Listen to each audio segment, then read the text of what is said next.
Olá, mais uma vez aqui estamos com o nosso programa Alinhando os Ponteiros. Esse programa que vem do coração de Deus para nós, que queremos estudar a Sua Palavra, que queremos conhecer mais do Senhor, que queremos estar alinhados com a vontade de Deus. Como é maravilhoso isto! Como é maravilhoso saber que Deus nos dá tudo.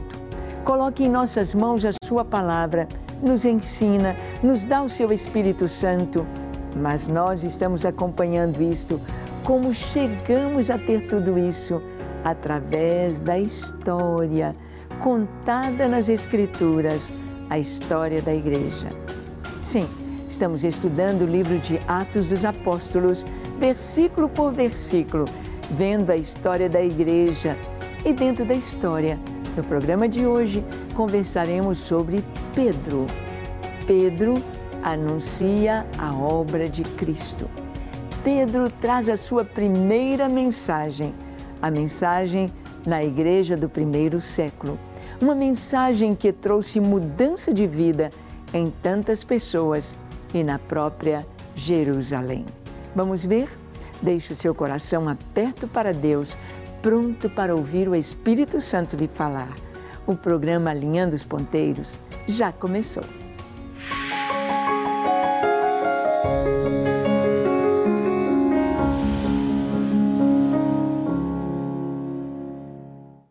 Muito bem, nós sabemos que no início da igreja, ali estavam os apóstolos, ali estavam buscando a presença de Deus, ali estavam obedecendo à vontade de Deus, ali estavam cumprindo o que Jesus mandou que fizessem.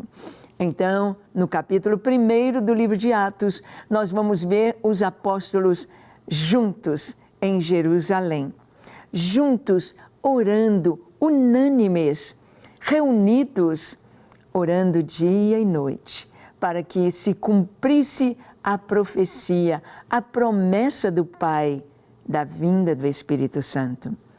Para que se cumprisse a profecia de Joel, capítulo 2, que seria o Espírito Santo vindo para trazer Deus, trazer a presença do Senhor, trazer o cumprimento das Escrituras, trazer todo o fruto da sua presença, a paz, o amor, a alegria, a bondade, o perdão ou a longanimidade, a misericórdia, a justiça do Senhor.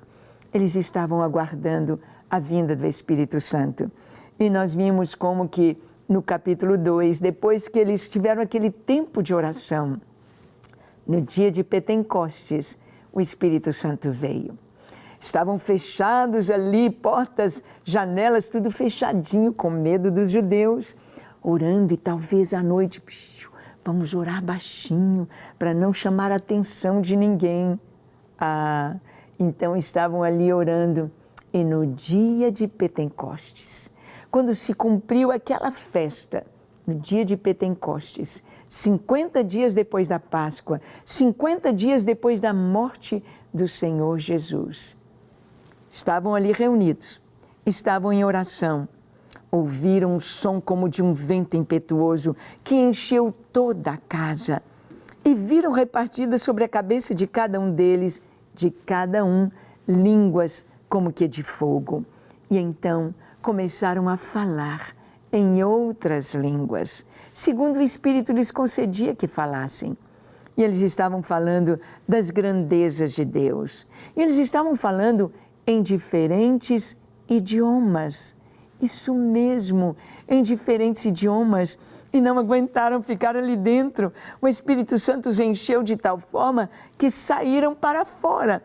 120 pessoas falando em árabe, em cretense, em latim, na língua de Cirene, de Creta, nas línguas e nos idiomas das pessoas que estavam em Jerusalém, comemorando a festa de Pentecostes.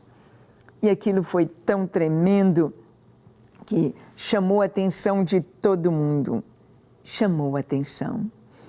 No capítulo 3, nós vamos ver o apóstolo Pedro e João indo ao templo.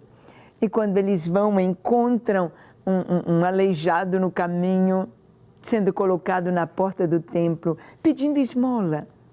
E ele foi curado pelo poder do Senhor Jesus. Mas nós vamos ver aqui a mensagem de Pedro, a mensagem, o sermão que ele pregou, falando sobre tempos de refrigério pela presença do Senhor. Vamos ver?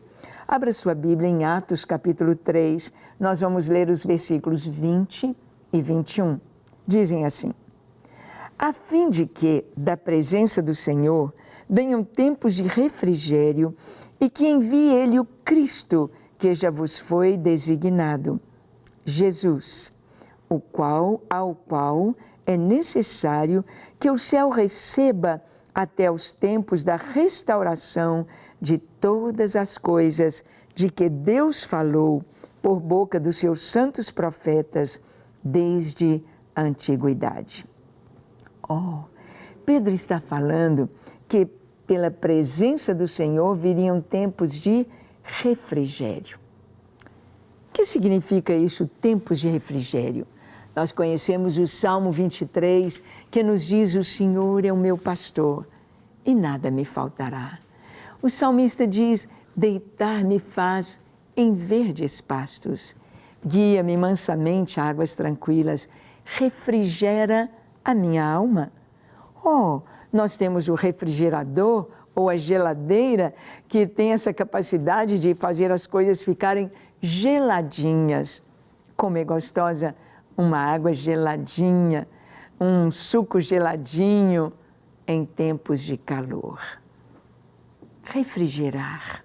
O Senhor refrigera a nossa alma. O Senhor refresca a nossa alma. O Senhor traz conforto para a nossa alma no meio do calor, no meio das dificuldades, no meio das lutas, no meio das provações. E aqui Pedro está dizendo no seu sermão, na sua mensagem, a fim de que pela presença do Senhor venham tempos de refrigério. Como é bom a gente enfrentar, a gente ter tempos de refrigério na nossa vida. Algumas vezes passamos tantas lutas, algumas vezes enfrentamos o luto, a enfermidade, o desemprego, lutas tão grandes, até mesmo perseguições. Mas depois vem aquele tempo de descanso, poder respirar, tempos de refrigério. Será que nós podemos viver sempre nesse clima de refrigério? Sim, é o que Pedro está dizendo. Ele disse, a fim de que pela presença do Senhor venham tempos de refrigério e que envie Ele o Cristo que vos foi designado.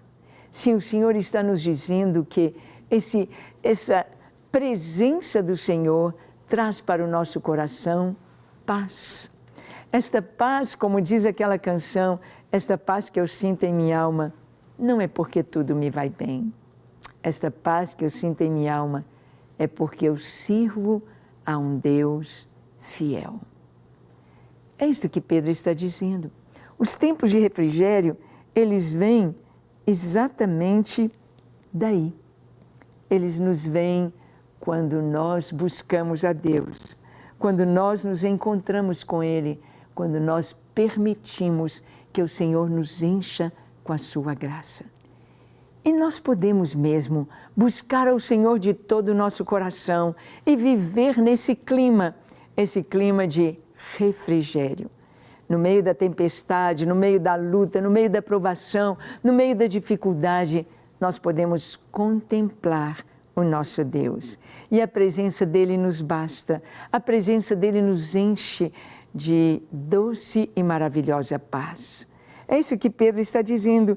Ele disse, olha, Jesus seria enviado para que tivesse esse tempo de refrigério e é necessário que o céu o retenha até os tempos da restauração.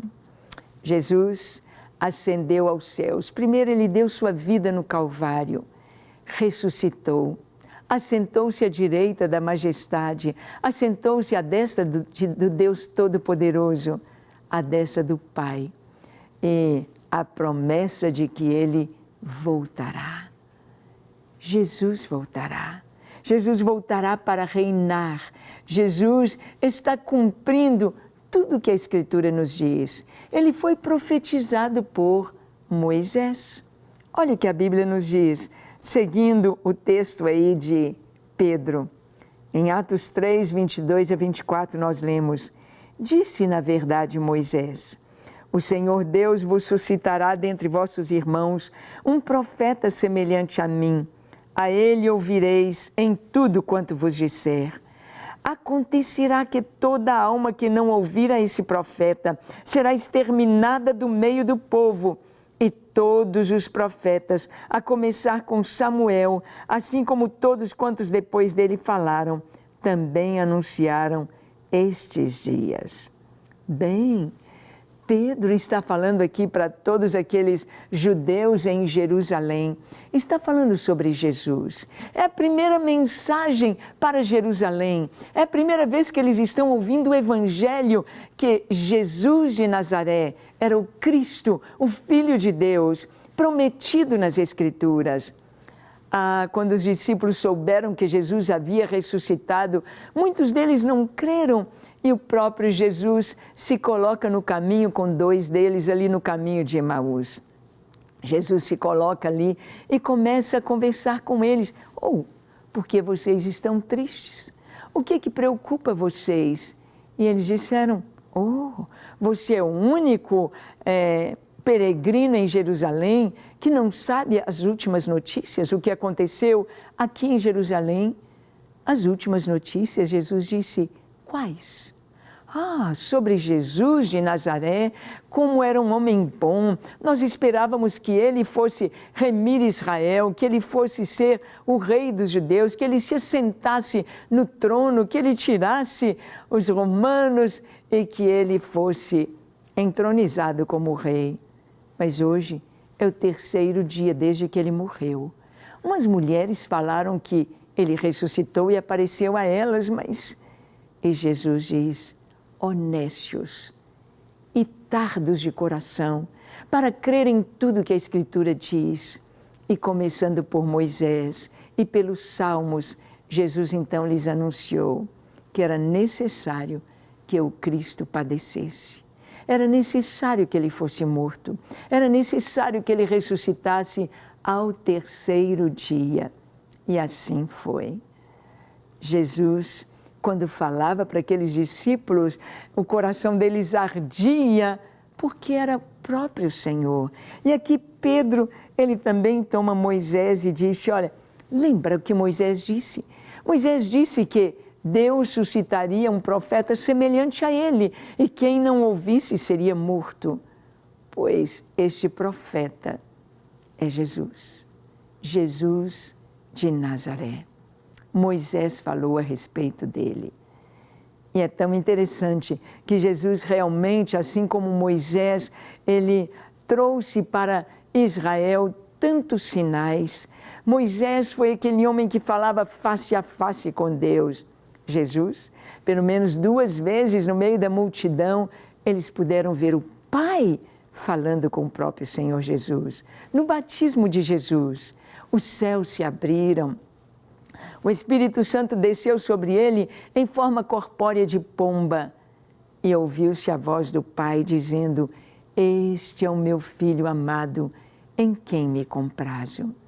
Em uma outra ocasião, também o Senhor falou: eu te glorifiquei e ainda o glorificarei. E eles falaram: foi um anjo que ele falou. Jesus disse: é o Pai. Foi o Pai que falou para que vocês possam crer em mim. Para que vocês possam crer em mim. Ali estava o Senhor Jesus, como Moisés, anunciando a palavra, anunciando e falando face a face com o Pai. Os discípulos, Pedro, Tiago e João, subiram a um alto monte com Jesus, onde Jesus se transfigurou diante deles. O rosto de Jesus começou a brilhar como o sol, a pele dele ficou toda luminescente, a ponto da roupa de Jesus ficar tão branca, tão branca, tão branca, como nenhum lavandeiro da terra poderia alvejar, como disse João Marcos no seu Evangelho. Sim, o Senhor se transfigurou e Jesus falava com Moisés, com Elias, e uma nuvem luminosa os encobriu. E eles ouviram a voz do Pai dizendo: este é o meu Filho amado, a Ele ouvi. Sim, assim como Moisés, Jesus ali falava com o Pai face a face. Jesus foi profetizado por Moisés e Pedro disse isso. Olha, Moisés falou que viria um profeta semelhante a ele, tão grande como Moisés, que falasse com o Pai face a face e através dele milagres acontecessem. Jesus andou por sobre as águas, Jesus multiplicou os pães e os peixes, Jesus curou a muitos. Moisés não. Moisés apenas levantou a serpente no deserto para que as pessoas picadas pelas serpentes venenosas pudessem viver, mas Jesus curava com o poder do seu nome. Jesus abriu os olhos aos cegos, curou os leprosos, Jesus operou sinais e maravilhas, muito mais que Moisés. E Pedro anunciou: olha, vocês são judeus, nós somos o povo de Israel, nós somos essa nação eleita de Deus, mas Deus nos enviou seu Filho. E ele, começando por Moisés, mostrou quem é Jesus. Quem é Jesus? Profetizado nas Escrituras, nos Salmos. Então, Pedro ali na sua mensagem, ele anuncia que Jesus é o Filho de Deus. Ele anuncia que Jesus vem trazer tempos de refrigério. Jesus vem trazer tempos em que o povo de Deus podia experimentar a paz. E todos os profetas, a começar com Samuel, assim quantos falaram, também anunciaram aqueles dias. Como a profecia de Joel: eis que eu derramarei do meu espírito sobre toda a carne. Vossos filhos profetizarão, vossas filhas profetizarão, vossos jovens terão visões, vossos velhos sonharão. Era a palavra de Deus. E nós vamos ver que Pedro continua a sua mensagem falando da geração da nova aliança. Olha como Pedro termina a sua mensagem. Atos 3, 25 a 26. Olha o que ele diz: vós sois os filhos dos profetas e da aliança que Deus estabeleceu com vossos pais, dizendo a Abraão: na tua descendência serão abençoadas todas as nações da terra. Tendo Deus ressuscitado ao seu servo, enviou primeiramente a vós outros para vos abençoar, no sentido de que cada um se aparte das suas perversidades. Bem, Pedro aqui está falando na sua mensagem, no seu sermão, seu primeiro sermão ali na igreja que estava nascendo, ele fala da geração da nova aliança. A nova aliança. Jesus veio trazer a nova aliança. A antiga aliança foi firmada com Abraão. Havia o sinal, que era a circuncisão. O sinal que iria apontar para que de Abraão viesse uma nação e que, através de Abraão, todas as famílias da terra seriam abençoadas.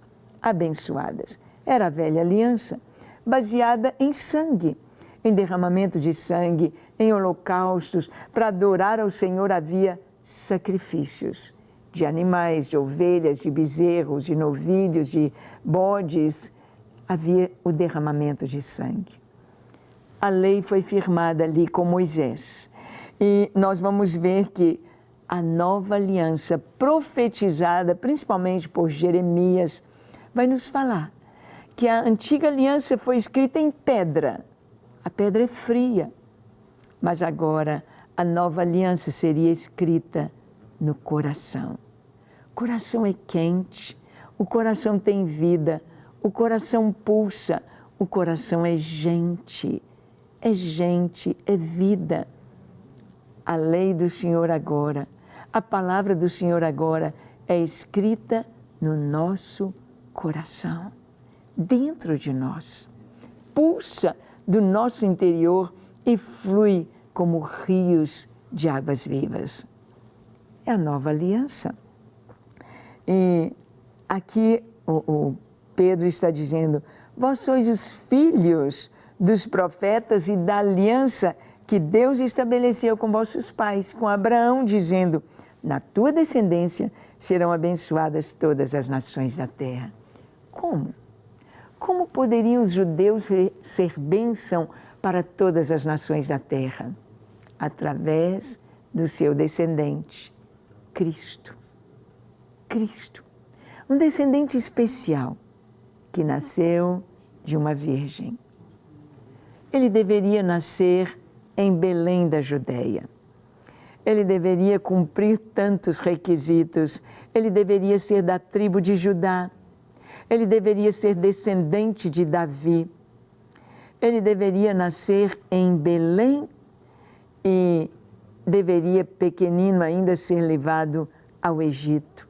Deveria voltar do Egito, deveria viver na Galileia e apresentar na Galileia dos gentios, naquela região, a luz da sua glória. Ele deveria ser cheio do Espírito Santo e deveria trazer cura, abrir os olhos aos cegos, endireitar os pés dos aleijados, levantar os paralíticos, curar os leprosos, abrir os olhos dos cegos e os ouvidos dos surdos. O Espírito de Deus haveria de repousar sobre ele. Sim, e nos Salmos ele deveria ser traído por alguém que comia o pão com ele à mesa. Ele deveria ser vendido por 30 moedas de prata. E essas 30 moedas depois deveriam comprar um campo do oleiro, um campo de sangue. Sim, ele deveria ser crucificado, onde transpassariam as suas mãos e os seus pés com os cravos. Sim, conforme diz Davi ali no Salmo 22, as suas vestes seriam repartidas, iriam lançar sortes sobre a sua túnica. Sim, as profecias diziam que ele deveria morrer como um malfeitor, porque ele morreu em nosso lugar, mas deveria estar com o rico na sua morte. E ele foi sepultado no túmulo de José de Arimateia, um túmulo novo cavado na rocha. Jesus cumpriu todas as profecias, todas. Ele haveria de ressuscitar ao terceiro dia. Assim como Jonas ficou 3 dias e 3 noites no ventre do peixe, e depois ele foi vomitado, indo cumprir o propósito para o qual Deus o havia enviado. Jesus de Nazaré haveria de ficar 3 dias no ventre da terra, sepultado, e ressuscitar ao terceiro dia. Jesus cumpriu todas as profecias, todas. Como o Salmo 24, ele subiu e assentou-se à direita do Pai. Levantai, ó portas, as vossas cabeças, para que entre o Rei da Glória. Quem é este Rei da Glória?